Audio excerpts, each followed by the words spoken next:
Menguat.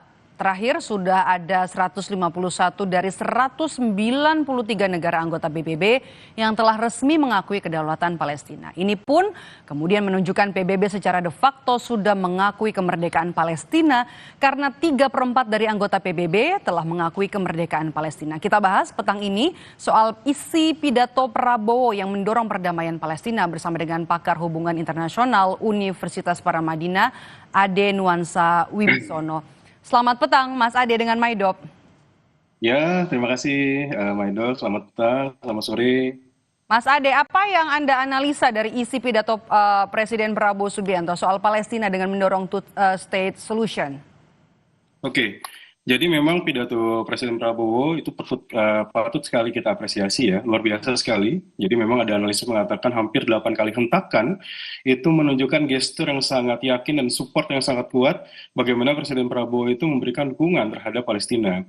Data terakhir tadi sudah disampaikan, bagaimana sudah hampir sekarang di angka 150 negara, yang sampai segitu angkanya sekitar 81% dari anggota di Majelis Umum PBB. Dan itu menunjukkan bahwa dunia sekarang stand with Palestine, dunia berdiri bersama Palestina. Analisa dari pidato Presiden Prabowo yang lain adalah bagaimana dia mengatakan aspirasi historis Indonesia sebagai sebuah negara yang memahami betul dampak dari kolonialisme. Kita ratusan tahun, beberapa abad merasakan penderitaan di bawah kolonialisme, dan dengan amanat dari Undang-Undang Dasar, preambul Undang-Undang Dasar 1945, Indonesia berdiri untuk memperjuangkan tidak ada lagi penjajahan di atas muka bumi. Dan misi inilah yang kita tangkap dari pidato Presiden Prabowo di sidang Majelis Umum PBB kemarin. Seperti itu, Maida. Yang kita lihat juga dari momen Presiden Prabowo Subianto di markas PBB begitu ya. Prabowo juga diundang oleh Trump karena yang dipandang memiliki atau punya pengaruh besar dan juga punya kontribusi yang nyata bagi upaya perdamaian di Palestina. Ini bisa dikatakan atau diartikan kalau pandangan Prabowo Subianto ini didengar oleh Trump? Oh, pasti, tentu saja. Bagaimana Trump itu sampai mengatakan you did a great job, President or brother, gitu. Dalam artian bahwa Indonesia sebagai sebuah negara, the largest Muslim countries, democracy countries in the world, yang itu menjadi sebuah segmen yang begitu berpengaruh. Bagaimana pendapat Indonesia tentu akan mempengaruhi narasi-narasi dari perjuangan kemerdekaan Palestina ini.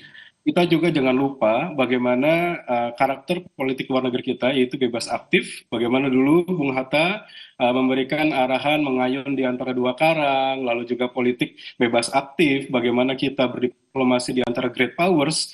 Itu menunjukkan bahwa apa yang dilakukan Presiden Prabowo saat ini itu dilakukan sebelum dia hadir sidang Majelis Umum PBB. Kita jangan lupa bagaimana viralnya foto Presiden Prabowo berdiri dengan pemimpin-pemimpin yang dianggap sebagai oposisi dari Amerika Serikat, yaitu atas undangan dari Presiden China Xi Jinping di parade kemerdekaan, parade militer di China, berdiri dengan Presiden Rusia Vladimir Putin, lalu Presiden Xi Jinping, Presiden China, dan Presiden Korea Utara Kim Jong Un. Di situ akhirnya kita bisa melihat bagaimana Presiden Prabowo ini membawa Indonesia itu pada posisi leadership yang sangat unik, yang dia menunjukkan independensi dari karakter politik luar negeri kita, bebas aktif, dan dia menjadi bridge building, yang artinya Indonesia mampu menjembatani kepentingan di antara negara-negara besar, seperti itu. Mas Ade, kita kembali lagi ke soal Palestina ya. Meski sudah de facto sudah diakui karena mayoritas negara anggota PBB kan sudah mengakui negara Palestina, tapi kan Amerika tetap menolak. Dan Amerika Serikat ini juga sebagai pemegang hak veto. Jadi follow up dari sidang umum PBB untuk perdamaian Palestina nasibnya gimana?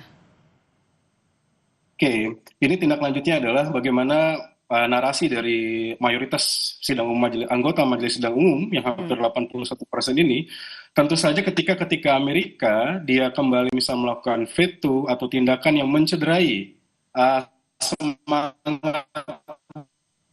semangat dari seluruh dunia ini, tentu akan semakin melemahkan positioning Amerika. Kita tentu paham bahwa Trump adalah presiden yang sangat cowboy, dalam artian dia sangat anti-traditional style